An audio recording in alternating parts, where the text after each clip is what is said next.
O garoto na academia. Os djinns não são só folclore ou histórias de acampamento. Eles são citados explicitamente no Alcorão, o texto sagrado do Islã. Eles são uma espécie real que existe junto conosco neste planeta como uma espécie espiritual. Um grande grupo de djinns que ouviu o profeta Maomé recitando o Alcorão, e eles ficaram tão comovidos com a mensagem do Alcorão que aceitaram o Islã e voltaram para o seu próprio povo como crentes. Eles são seres feitos de um fogo sem fumaça. Eles preferem locais que os humanos evitam ou raramente visitam, mas de fato interagem regularmente com o mundo humano. Existe o djinn muçulmano. São djinns que seguem o Islã e procuram obedecer aos ensinamentos. Então eu vou explicar o que é um djinn, como eles se manifestam, onde eles existem, o que os muçulmanos acreditam sobre eles. E para finalizar, algumas histórias interessantes sobre djinns. Então vamos direto ao começo.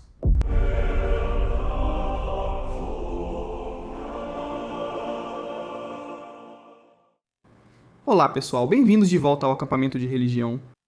Meu nome é Mark Gagnon, bem-vindos à minha tenda, onde semanalmente exploramos histórias interessantes, polêmicas e fascinantes de todas as religiões do mundo. Hoje estou na tenda com Cristo controlando os botões. Tudo bem, senhor? Estou ótimo. E você, Mark?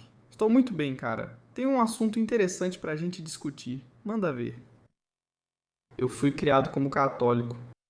Obviamente, eu já estive perto de demônios. Ou, quando digo que estive perto de demônios, não estou falando de padres. Quero dizer, eu fui criado ouvindo histórias sobre demônios. Sabe, a gente ouve falar de demônios e tal. Eu nunca vi um. Eu não sei onde nenhum deles está. Isso não faz parte da minha vida. Mas até hoje, eu ainda tenho medo de demônios. Ok. E o que é interessante é que eu estava conversando com um amigo muçulmano e estava falando sobre demônios. E ele perguntou, você já ouviu falar de um djinn? E eu disse, já ouvi o termo. Eu realmente não sei o que é. Ele falou, pesquise sobre djinn, você vai achar interessante. E cara, a mitologia sobre os djinns é absolutamente fascinante. Então se você já ouviu falar de fantasma, já ouviu falar de demônio.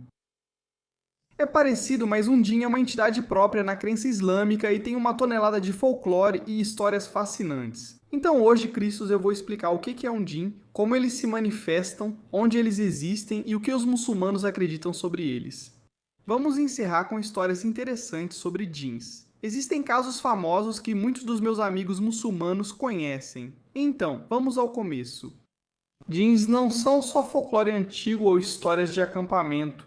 Eles são explicitamente mencionados no texto mais sagrado do Islã, o Alcorão, tornando-os muito reais, você sabe, na teologia islâmica, tão reais quanto humanos, anjos ou qualquer outra coisa. E eles não são metáforas ou símbolos, são uma espécie real que existe junto conosco neste planeta como uma espécie espiritual, mas nem sempre espiritual. Eles podem se manifestar de muitas formas diferentes.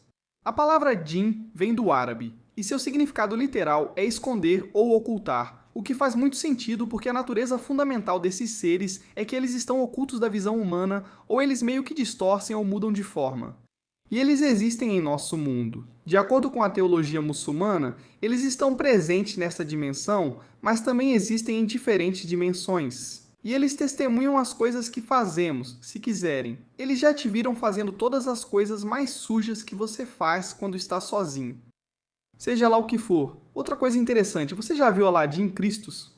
Algumas vezes. Aladdin, obviamente, você sabe, o gênio que aparece, Robin Williams. Um salve pra ele, que descanse em paz. Will Smith atualmente. Também Will Smith atualmente. Mas o gênio do Aladdin é baseado no conceito islâmico do djinn. Como esfregar uma lâmpada e esse ser surgir para realizar seus desejos e ajudar no seu caminho. Obviamente, em Aladdin, o gênio é meio que um cara do bem, mas eles nem sempre são bons, mas também nem sempre são maus, o que os torna diferentes dos demônios. No cristianismo, demônios são sempre malignos, servindo Satanás ou Lúcifer. No Islã, há djinns que podem ser bons, mas falarei disso depois. Então, o que é um djinn? Certo, de acordo com o ensinamento islâmico, eles são seres feitos de um fogo sem fumaça. No ensinamento islâmico, humanos são criados do barro, anjos da luz e esses seres de um fogo sem fumaça. Cada um tem natureza distinta.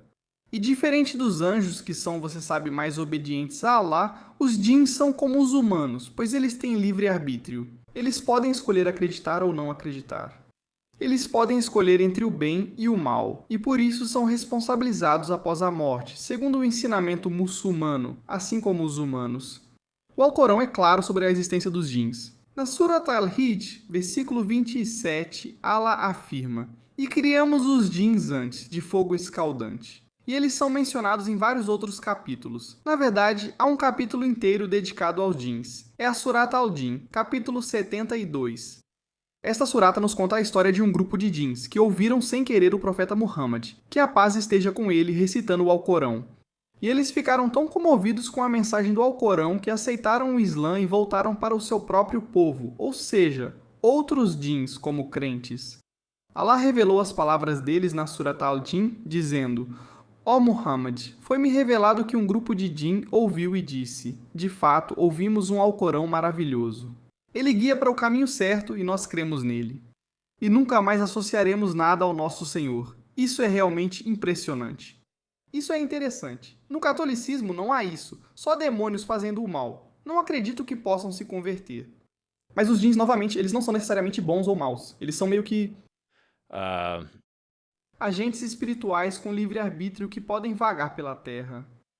E mais uma vez, não os confunda com fantasmas ou espíritos de pessoas falecidas. Eles não foram humanos. Eles são, ou você sabe, eles são entidades próprias, que têm sociedades, seus próprios tipos de civilizações e suas próprias estruturas sociais.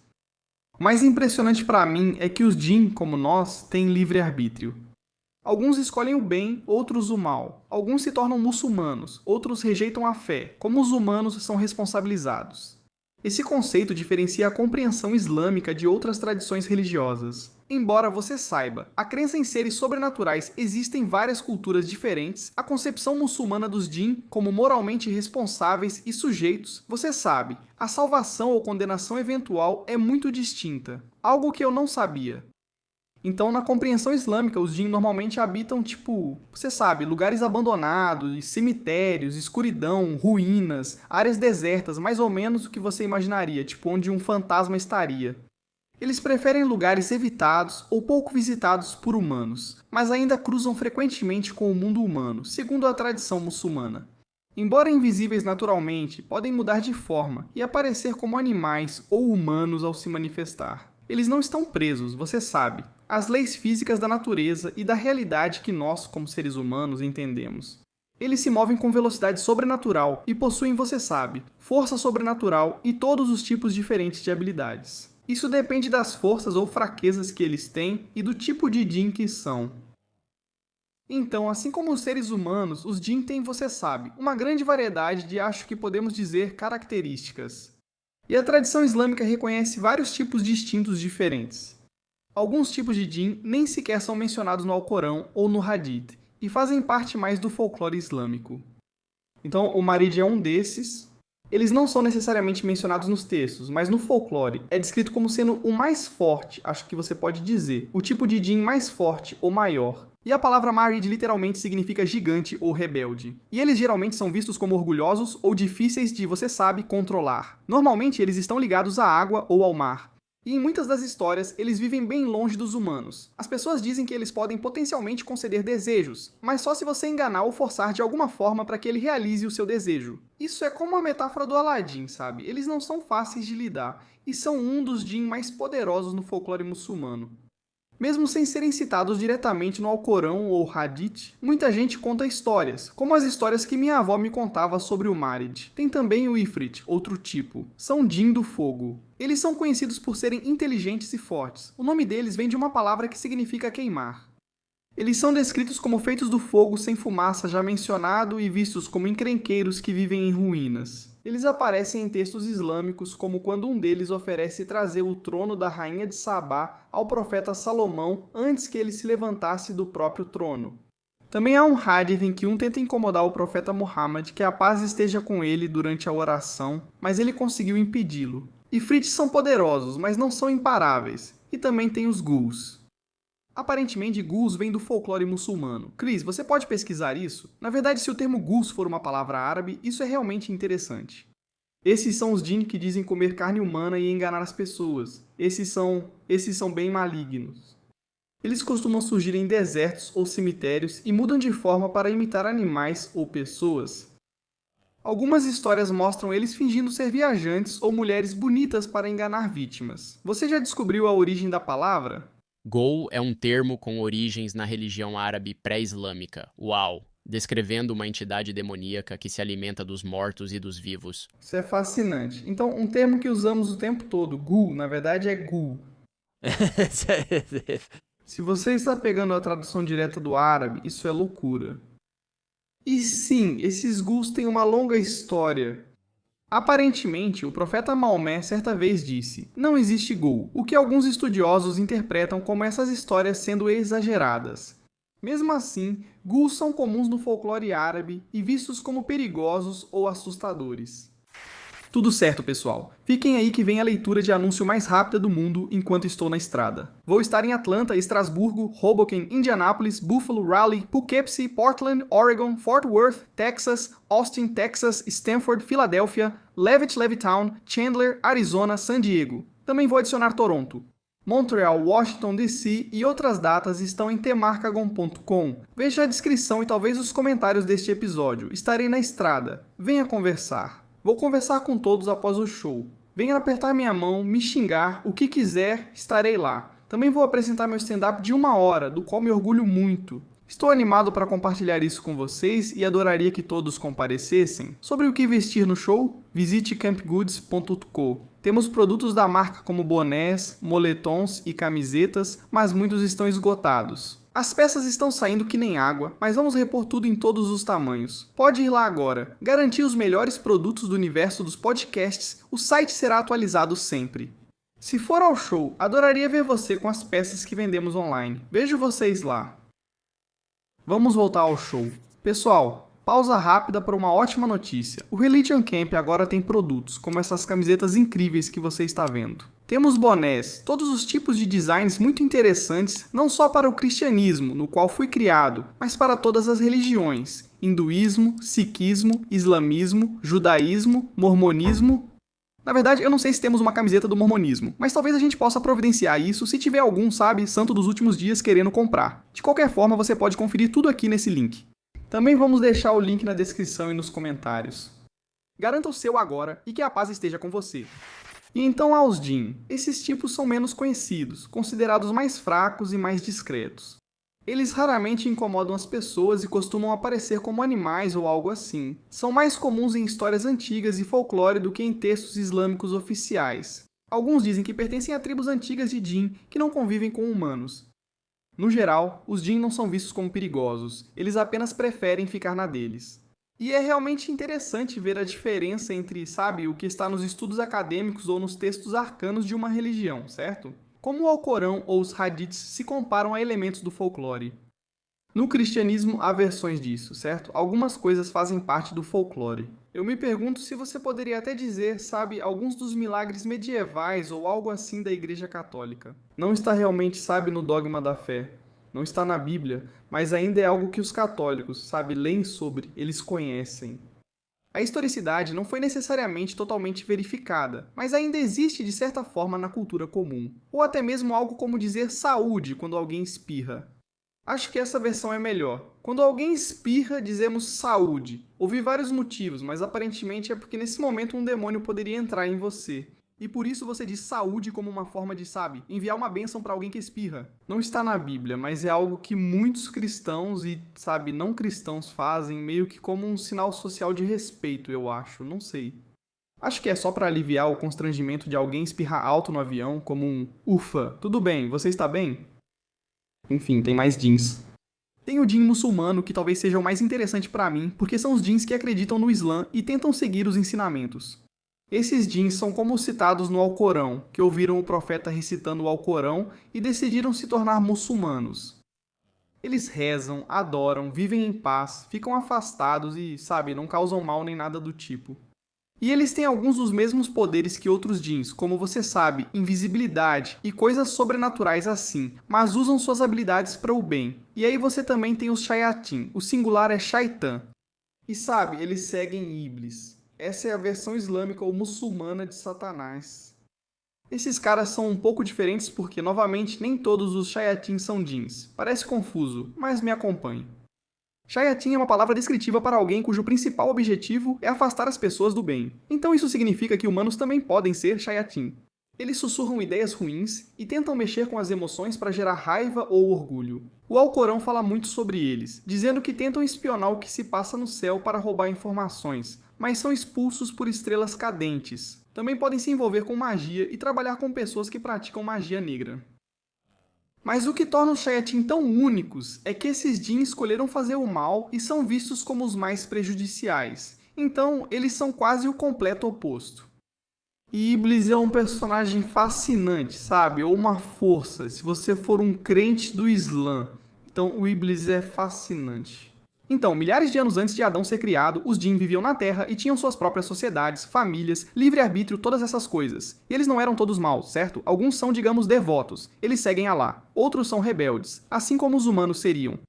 Mas aqui está o interessante. Os Jinn começam a causar caos. Eles começam a matar. Eles estão espalhando corrupção na Terra. Então, de acordo com alguns estudiosos islâmicos, Alá enviou um grupo de anjos para subjugá-los. Os Jinn rebeldes foram expulsos e espalhados, principalmente para locais remotos como ruínas, oceanos e desertos. Entre eles havia um ser chamado Iblis. É aqui que as coisas ficam um pouco loucas. Iblis não era um anjo apesar de alguma confusão inicial, e o Alcorão deixa isso claro. Diz que ele era um dos Jinn. Então, ele desobedeceu a ordem de seu senhor. Mas Iblis era tão justo e devoto que Alá permitiu que ele ascendesse e vivesse entre os anjos. Ele adorou por milhares de anos, pensando em si mesmo, como você sabe, como um prodígio dos Jinn. Ele era muito respeitado, poderoso e puro por fora. Mas então, aqui está o ponto de virada. Alá cria Adão, o primeiro humano. E então Alá diz aos anjos e a Iblis: prostrem-se diante de Adão. Todos os anjos obedeceram, mas Iblis se recusou. Por quê? Ele diz: eu sou melhor do que ele. Você me criou do fogo e criou ele do barro. E novamente, não era necessariamente sobre obediência, era sobre orgulho. Iblis, sabe, ele não podia aceitar que um ser de barro fosse honrado acima do ser de fogo, sabe? Esse elemento mais poderoso, ele acreditava. Então, o que Alá faz? Ele o expulsou de sua misericórdia. Então, é isso que ele diz no Alcorão. Então saia daqui, pois você está expulso e sob minha maldição até o dia do juízo. Mas Iblis ainda não tinha terminado, ele jura vingança. Porque você me fez desviar, certamente vou me sentar e esperar por eles no seu caminho reto. Então é muito parecido com a história da queda de, você sabe, Lúcifer no cristianismo. Onde você tem esse anjo que está no céu e Deus diz: ok, você vai servir. E você sabe, tenha respeito pela humanidade, Adão e Eva, esses seres, esses humanos que eu criei. E Lúcifer se recusa e seu orgulho acaba fazendo com que ele seja expulso do céu. É uma história muito parecida. Interessante. Eu não sabia que esse era um entendimento sobre Iblis ou Shaitan. E então Iblis é, você sabe, expulso. E agora ele passaria sua existência levando humanos e Jinn ao erro, tornando-se o Shaitan, certo? Satanás, o sussurrador, o enganador. E muitos Jinn seguiram Iblis em sua rebelião. Esses se tornaram quem mencionamos antes, certo? Esses Shayatin, o plural de Shaitan. Os Jinns malignos espalham maldade, sussurram para humanos, possuem pessoas e fazem todo tipo de coisa ruim que um espírito maligno faria. Porém, nem todos os Jinn o seguiram. Alguns Jinn, como os muçulmanos que ouviram o profeta Muhammad recitar o Alcorão, ainda creem. Impressionante como os Jinn possuem necessidades físicas parecidas com as humanas. Comem, bebem, casam-se e têm filhos. Na verdade, existe um hadith em que um Jinn pediu provisão ao profeta Muhammad que a paz esteja com ele. E ele respondeu designando ossos e fezes de animais como alimento para eles. É verdade? Então o profeta diz: todo osso sobre o qual o nome de Alá foi mencionado terá para você mais do que carne suficiente. E o esterco de camelo será alimento para seus animais. Bem impressionante. Está lá mesmo, isso é um hadith, mas eu não sabia disso. Por esse motivo, os muçulmanos são orientados a não usar ossos ou fezes para se limpar depois de fazer suas necessidades. Uau! Então eles não usam ossos. Acho que antigamente as pessoas usavam ossos, pois eram considerados provisões para os Jinn, descritos pelo profeta como seus irmãos. Isso é fascinante, eu realmente não sabia disso. Então, na Arábia pré-islâmica, os Jinn eram adorados por muitos e acreditava-se que inspiravam poetas e profetas. E o Alcorão proíbe explicitamente isso. Eles dizem, não faça isso, enfatizando que os jinn, assim como os humanos, são apenas criações de Alá, e você não pode adorar a criação quando deveria adorar o Criador. Isso é, você sabe, um princípio fundamental do Islã conhecido como Tawhid, a adoração de um único Deus. As interações deles com os humanos podem, você sabe, variar de inofensivas a prejudiciais. Enquanto a maioria dos jinn simplesmente existe em uma espécie de reino próprio sem interferir nos assuntos humanos, alguns, especialmente aqueles alinhados com o mal que seguem, você sabe, Iblis, ou, você sabe, o Shaitan, procuram enganar e prejudicar as pessoas. Essencialmente, os jinn têm o mesmo propósito dos humanos na criação, adorar apenas Alá. Essa é a função deles. Como o Alcorão afirma na Surata Ad-Dariyat, e não criei os jinn e a humanidade, exceto para me adorar. Então, apesar da sua natureza sobrenatural, eles enfrentam as mesmas provas espirituais que todos os seres humanos enfrentam. E aí, pessoal, aviso rápido. Se você gosta do Camp Ganyon ou do Religion Camp, temos novidade. Vem aí o acampamento de história. Este é o canal para explorarmos os temas mais interessantes, fascinantes e polêmicos da história, certo? Você deve conhecer Benjamin Franklin, Thomas Jefferson, Nikola Tesla, figuras históricas interessantes. Provavelmente aprendeu sobre eles na escola de forma chata, mas aqui não será assim. Como você sabe, fui criado por um teórico da conspiração, então vou mergulhar fundo em todas as relações sociais interessantes, estranhas, ocultas e secretas que todos esses homens famosos e influentes do nosso passado compartilhado têm. Então, se você estiver interessado, por favor, inscreva-se no canal do YouTube, vai estar fixado na descrição e também nos comentários. E se você estiver no Spotify, isso não se aplica muito a você, mas esses episódios também vão sair por lá. Dê uma avaliação alta, isso ajuda muito o programa. Agora, voltando ao assunto, existem várias implicações culturais interessantes no mundo muçulmano devido à ideia dos jinn. Assim como cristãos dizem saúde, os muçulmanos têm sua própria versão.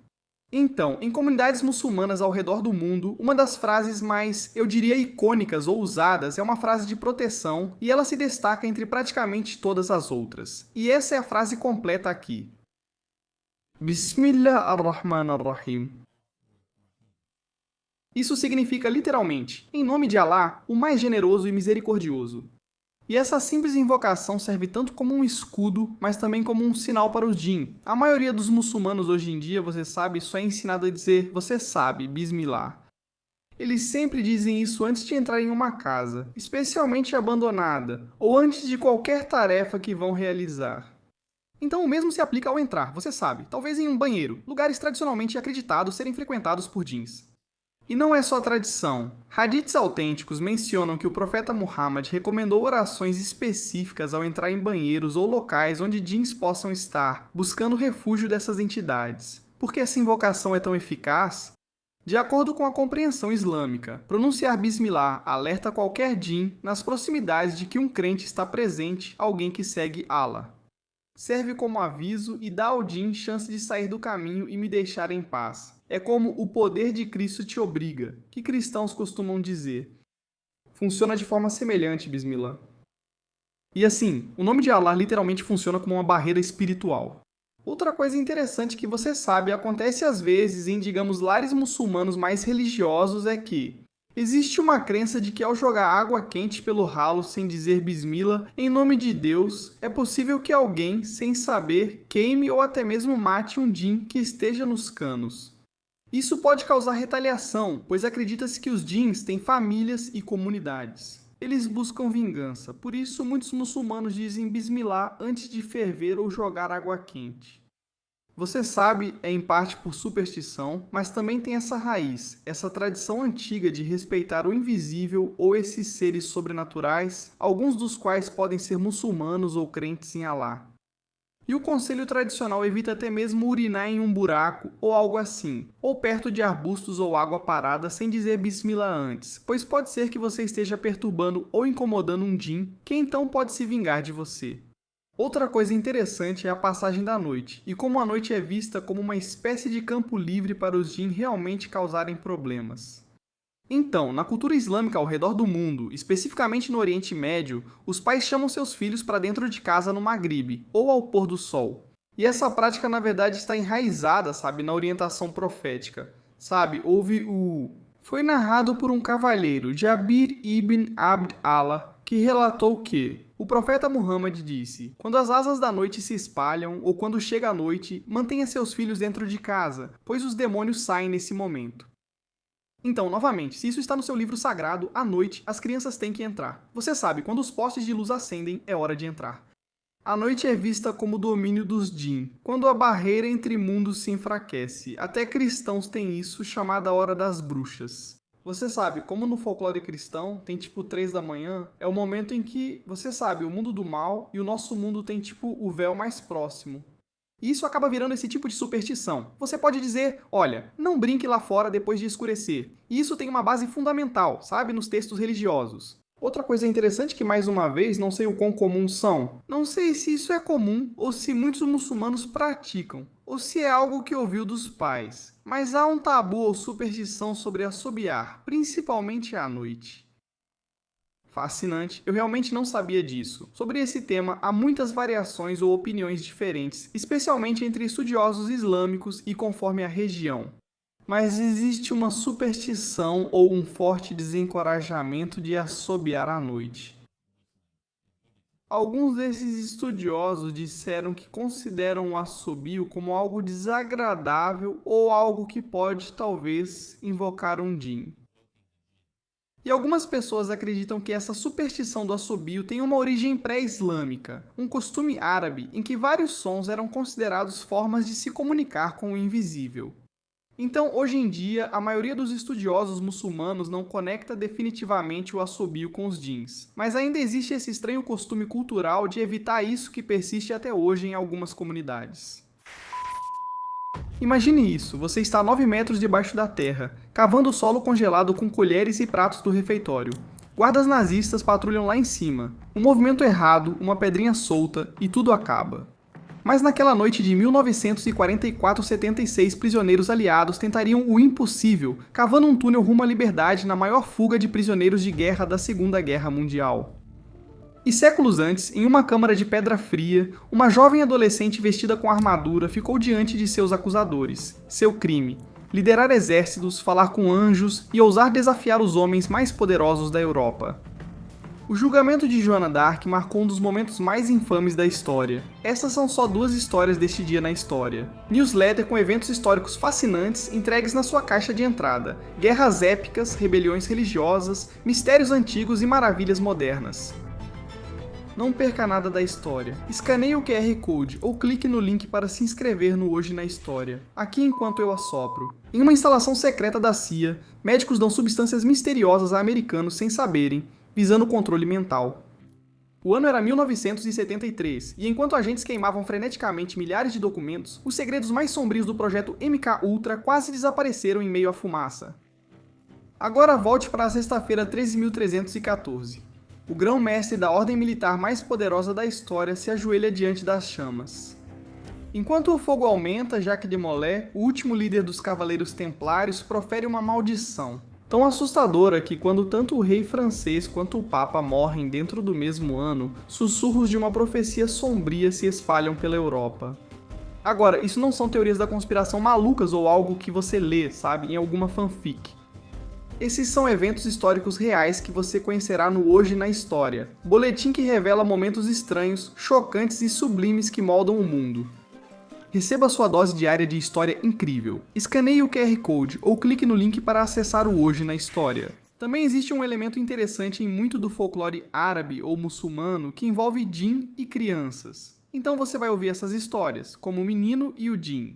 E há uma atenção especial voltada para ensinar as crianças, especificamente, a evitar os djinns ou tentar ficar longe desses espíritos sombrios. E existe uma crença de que as crianças têm uma relação diferente com o sobrenatural. Elas podem perceber e interagir com coisas que os adultos não conseguem, e é por isso que muitos pais são aconselhados a dizer Bismillah, até mesmo ao vestir seus filhos, como uma invocação para dar proteção divina às crianças.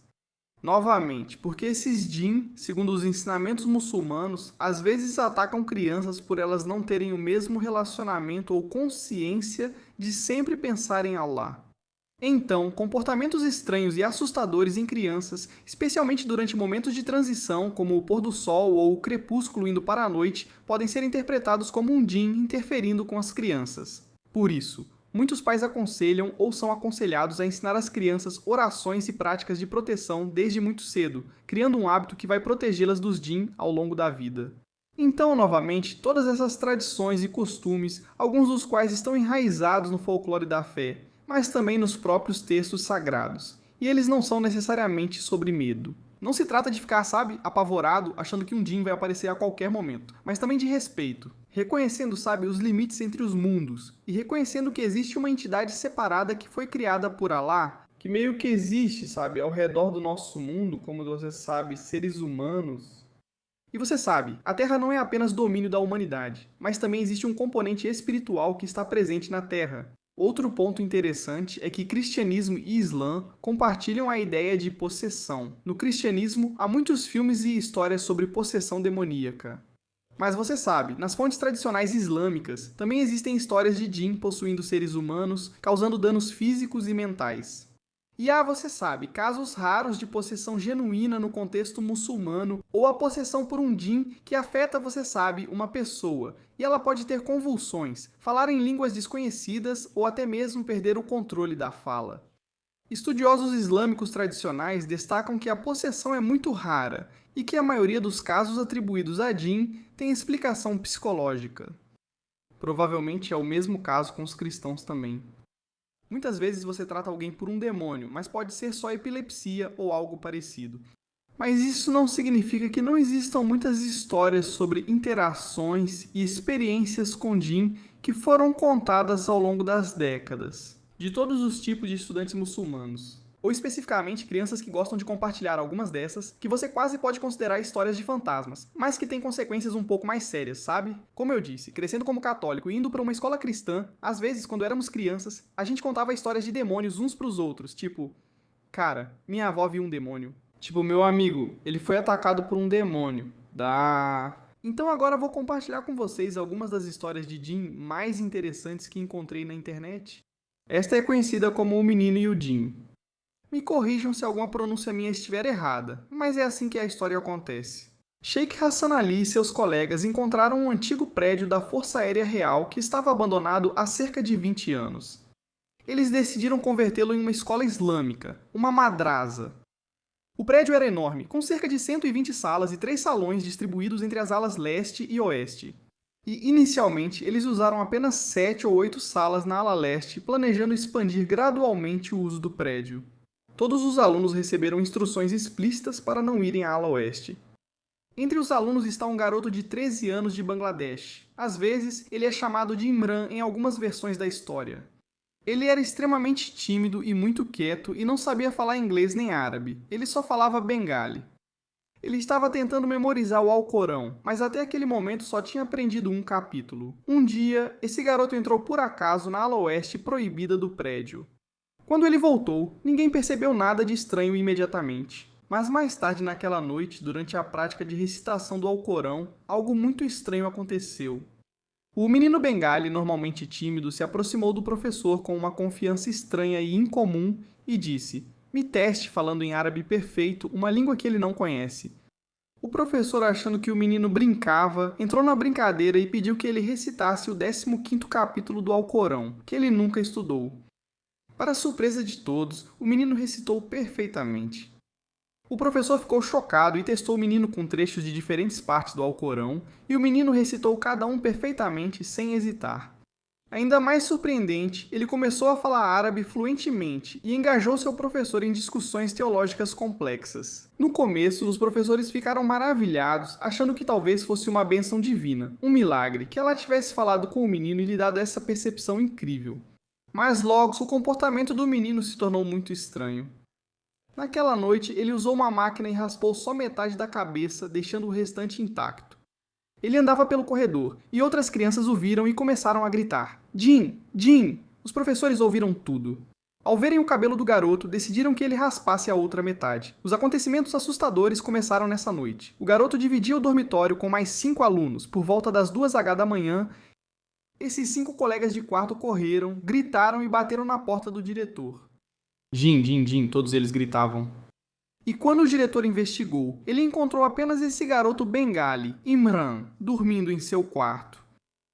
O diretor acalmou os alunos assustados e os mandou de volta para a cama, mas logo depois o mesmo ocorreu e eles bateram novamente na porta do diretor. E quando questionados, os colegas de quarto aterrorizados descreveram ter ouvido um barulho estranho, unhas arranhando as paredes e uma voz assustadora chamando o nome do garoto repetidamente na escuridão, dizendo Imran, Imran. O professor de religião disse que o garoto estava possuído por um djin. Então eles começaram a realizar um exorcismo islâmico, que envolvia recitar versos específicos do Alcorão. Sheikh Hassan Ali presenciou pessoalmente o ocorrido. O menino, ou melhor, a entidade dentro dele, era um Hafiz al-Quran, que é um muçulmano que memorizou todo o Alcorão. Enquanto o professor recitava versos do Alcorão, o menino simultaneamente recitava outros versos que neutralizavam os efeitos do exorcismo. Isso surpreendeu, pois o menino só memorizara um capítulo do Alcorão antes, mas agora recitava versos selecionados para anular o exorcismo. Estudiosos religiosos avaliaram cuidadosamente a situação e conseguiram entender o que havia acontecido porque ele próprio conseguia ver alguns djinns. Ele disse que o menino entrou na ala oeste e encontrou uma família de djinn instalada temporariamente ali. Um jovem djinn da família se apegou ao menino, explicando sua habilidade repentina de falar árabe e recitar passagens do Alcorão que nunca aprendera. O estudioso determinou que esses djinn eram visitantes temporários que ficariam no prédio por um mês. Em vez de seguir com o exorcismo tradicional, que não funcionava, ele sugeriu levar o menino de volta para a casa da família por exatamente um mês, até que a família de djinn deixasse o prédio. O Sheikh Hassan Ali fazia parte do grupo que levou o menino para casa. Ele relata que ao levá-lo para casa, o menino tentou abrir a porta do carro a 110 km por hora na rodovia, mas foi impedido. Depois ficou em casa por um mês, e quando ele voltou para a escola depois, estava completamente normal novamente. O mesmo menino bengali tímido e quieto que conhecia apenas um capítulo do Alcorão e não falava uma palavra de árabe.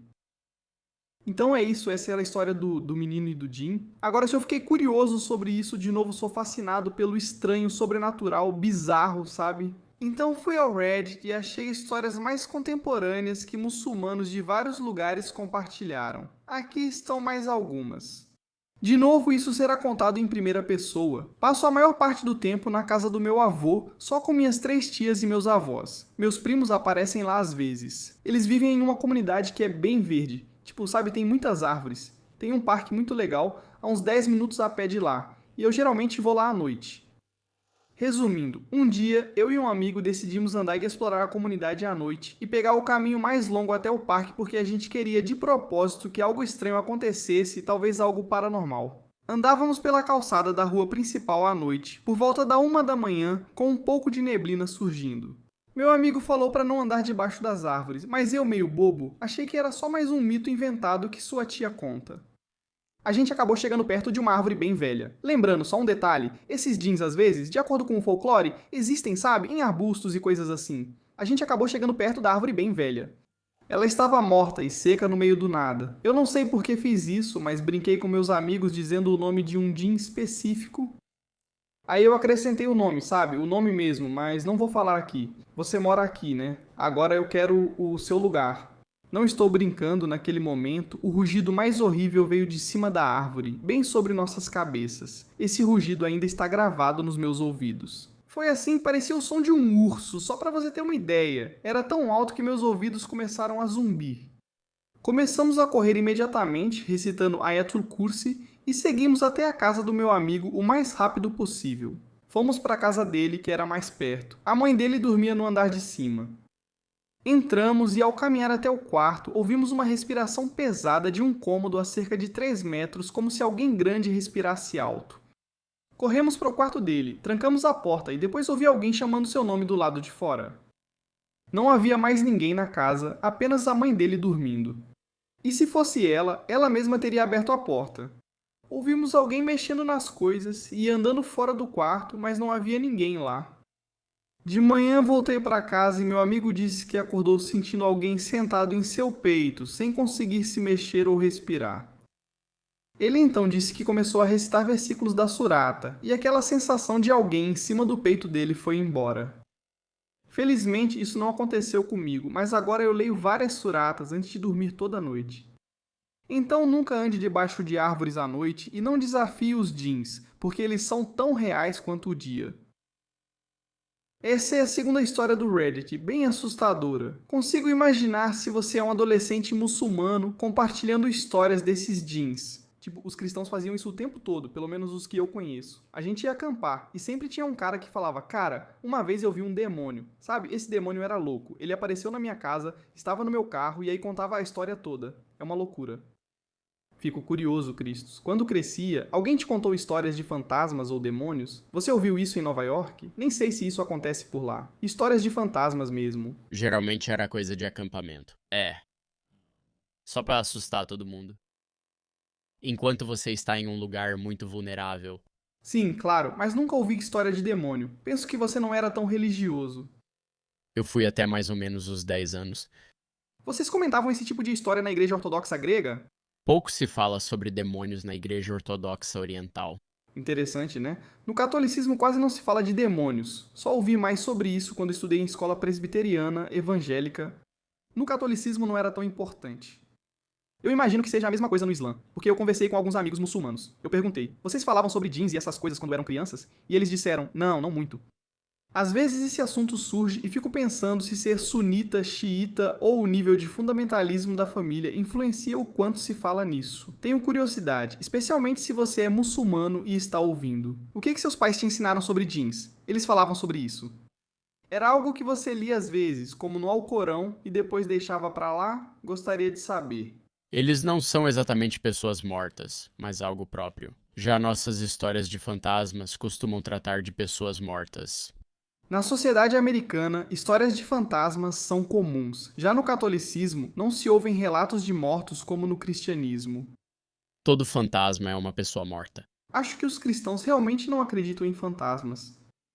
Tipo, minha mãe não acredita em fantasmas. Ela acredita em demônios. Ela não acredita em fantasmas. Eu nem sei se fantasmas têm um lugar. Tipo, do que é um fantasma? Uma alma que não foi para o céu nem para o inferno. É, tipo um pagão, é isso que eles são. Eu, o não. Enfim, temos mais uma história de Jim, beleza? De novo, isso foi tirado do Reddit. Então, créditos para quem escreveu isso. Na adolescência, com cerca de 13 anos, eu acordava à noite e vi uma figura preta parada aos pés da minha cama. Eu sabia que era uma mulher, mesmo sem ver seu rosto. Ela surgia cerca de uma vez a cada 2 meses. Na primeira vez, fiquei petrificado. Sentava na cama à noite olhando para ela, mas com o tempo me acostumei com sua presença. Dependendo do quanto eu estava cansado, eu ou voltava a dormir, ou mandava ela ir embora, ou até tentava falar com ela. Mas ela nunca respondia. Às vezes ela surgia ao lado da minha cama, o que era o mais assustador. Depois, um amigo psicólogo me disse que várias doenças ligadas ao estresse podem se manifestar assim. Minha infância foi muito estressante por vários motivos. Achei que era por isso. Nas 2 últimas vezes que a vi, eu tinha cerca de 25 anos. 7 anos depois, na minha lua de mel, minha esposa me acordou assustada dizendo que havia uma mulher de preto aos pés da cama. Olhei para a mulher de preto e depois para minha esposa. Me surpreendi que minha esposa a visse. Eu me levantei para acender a luz. Ela desapareceu. Para não assustar minha esposa, disse que não vi nada. Nunca contei essa história a ela, e provavelmente nunca contarei. Às vezes pergunto à minha esposa se ela viu aquela mulher novamente, mas ela não viu. Ela me disse que, sabe, essa é uma das histórias de Jim dela. E eu só fico sentado ouvindo com um sorriso no rosto. Mas lá no fundo eu espero que a mulher de preto nunca mais volte.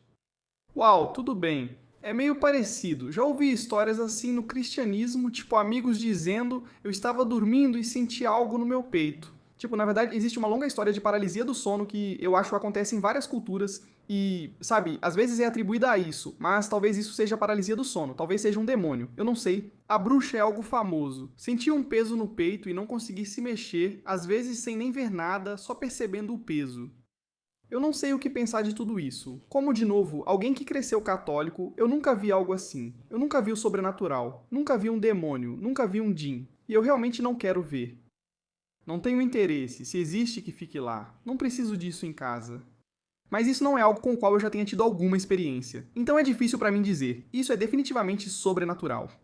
Mas é claro, se você segue essa tradição religiosa, então faria sentido para você. Nesse sentido, faz sentido.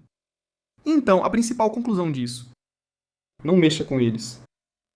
Eu não me importo com sua religião, mas não mexa com isso. Tenho amigos que não acreditam em nada e dizem: vou brincar com o tabuleiro Ouija, fazer sessão espírita ou tentar falar com um demônio. Não faça isso. Por que arriscar, cara? Tipo, nem aquela brincadeira antiga de criança de falar Blood Mary no espelho. Tipo, sabe? Essa coisa toda, tipo, falar Blood Mary e ver o que acontece. Você faria isso agora? Tipo, você é corajoso o suficiente pra dizer: sim, eu vou lá fazer isso? Com certeza não. É estranho, né? Você realmente acredita que algo aconteceria se dissesse Bloody Mary 3 vezes no espelho? Tipo, se apontasse uma arma pra sua cabeça, ou se eu te desse $1000, você faria isso? Fazer isso não é o suficiente. Sério? Não é o suficiente. Você tá falando sério mesmo agora? $1000 não é o suficiente. O suficiente. Você tá falando totalmente sério. É. Porque, tipo, você já viu um demônio? Nunca viu um demônio? E você? Tenho quase certeza de que já vi alguns fantasmas. Tudo bem, me conte. Existe uma versão curta disso? Não, eles estão todos relacionados a pessoas que já morreram e depois vê-las na vida real. Você me contou uma delas uma vez. Ah. É isso. Mas sempre envolve um humano real? Bem, uma vez em uma viagem de esqui, eu estava dirigindo de volta no meio da noite e tenho quase certeza de que vi um fantasma flutuando sobre a barreira central. Olhei para trás e já tinha sumido. Estranho. Nunca vi algo assim. Nunca aconteceu isso. Nunca? Não. Como alguém interessado no sobrenatural e nessas coisas bizarras, nunca vi nada igual. Novamente, não tenho interesse. Considere-se sortudo. Eu sou sortudo, mas mesmo assim, tipo, de novo, se eu fosse ao banheiro e dissesse Bloody Mary, acho que alguma coisa aconteceria? Não. Eu tentaria? De jeito nenhum. Não sei como você chamaria isso, nem o que é. É mais ou menos assim. Você parece achar que $1000 era muito pra fazer isso. Bem, tipo, eu sinto que se você perguntar pra alguém que não é super religioso ou que não acredita no sobrenatural, tipo, ei, você faria isso por $20? Eu acho que a pessoa diria, claro. Eu acho que a maioria dos meus amigos faria isso por $20. Estou surpreso que você não faria isso por 1000. Pra ser sincero, não sou esse amigo, se é assim que me vê. Você é um amigo, Frank Ikes. Você também é meu amigo, Mark. Obrigado, mas pra ser meu melhor amigo, precisa ir ao banheiro. Diga Bloody Mary 3 vezes. Tudo bem, David pode dizer que é seu melhor amigo. Aposto que ele faria isso, coisa de doido. Provavelmente toparia, mas não sei. Então só não mexa com isso, qual o sentido? O que você ganha? Não sei. Se você é muçulmano e está assistindo esse episódio, eu adoraria saber o que você acha. Se você tiver uma história, por favor, compartilhe nos comentários. Me diga o que você pensa. Você já viu um djinn? Isso é algo real? O que está acontecendo? Se você não é muçulmano, se você tem experiência com demônios, o que você acha? Você sente que os djinns são apenas demônios? Demônios, djinn? Quero saber sua opinião. Deixe comentários aqui embaixo. Eu leio todos. Seja legal comigo, estou dando o meu melhor. Esse foi mais um episódio do Acampamento da Religião. Fazemos isso todo domingo e podemos lançar mais episódios.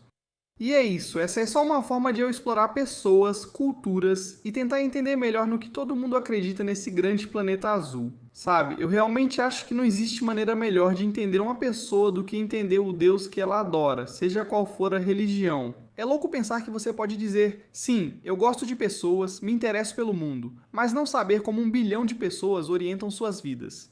Para a maioria das pessoas, a religião é a coisa mais importante da vida delas. E você sabe como você está? Para mim, é como você pode entender alguém que cresceu hindu ou é um hindu praticante se você não conhece, sabe o Deus deles? O mesmo vale para islamismo, cristianismo e outros. Essa é minha forma de compartilhar e saber a opinião de vocês. Esse foi mais um episódio do Acampamento da Religião. Agradeço a todos. A paz esteja com você. Se você chegou até o final deste episódio, claramente é alguém que entende que por trás de cada evento histórico existe uma verdade mais profunda esperando para ser descoberta. Você sabe que a verdadeira história é mais fascinante que a ficção, e nós valorizamos isso em você, vou ser honesto. É exatamente por isso que eu pessoalmente convido você a se inscrever no Hoje na História, nosso boletim informativo gratuito que vai além da superfície dos eventos históricos. Nós mergulhamos nas histórias que os livros didáticos nunca contaram para você, nos segredos que desafiam o rumo das nações e nos contos esquecidos que merecem ser lembrados. Vamos seguir juntos nessa jornada, traga a conversa dos fones para a sua caixa de entrada. Inscreva-se agora pelo QR Code ou pelo link na descrição para se inscrever no Hoje na História, porque todo dia guarda um segredo esperando para ser revelado. Obrigado por fazer parte da nossa jornada pela história, até a próxima.